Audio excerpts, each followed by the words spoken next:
সপ্তাহখানেক পরেই মাঠে গড়াচ্ছে নারী টি-20 বিশ্বকাপের এবারের আসর। আসন্ন এই টুর্নামেন্টকে সামনে রেখে আরব আমিরাতের মাটিতে পা রাখল বাংলাদেশ নারী ক্রিকেট দল।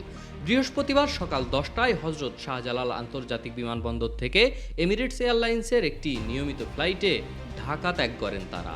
এবারের আসরে বাংলাদেশ দলের নেতৃত্বে নিগার সুলতানা জ্যোতির দল স্থানীয় সময় দুপুর 1টা 33 মিনিটে দুবাই আন্তর্জাতিক বিমানবন্দরে 3 নম্বর টার্মিনালে অবতরণ করে।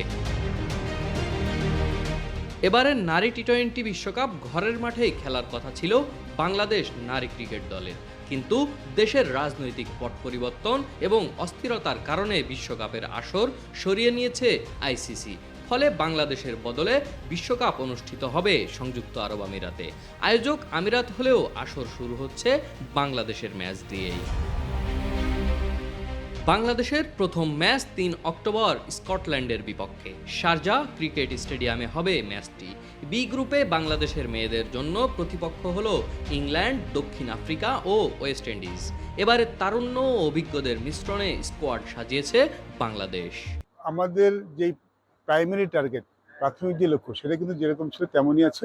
আমরা এই বিশ্বকাপে ভালো কিছু করতে এসেছি, ভালো কিছু করতে চাই, সেটাই আমাদের প্রথম এবং শেষ চাওয়া।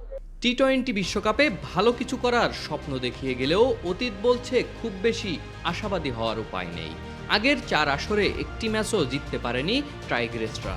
এবারের সেই ধারাবাহিকতায় সেদ টানতে চায় বাংলাদেশ, অন্তত একটি জয় উপহার দিতে চায় দেশবাসীকে। এস এম শাফায়েত, রূপালী বাংলাদেশ, দুবাই, সংযুক্ত আরব আমিরাত।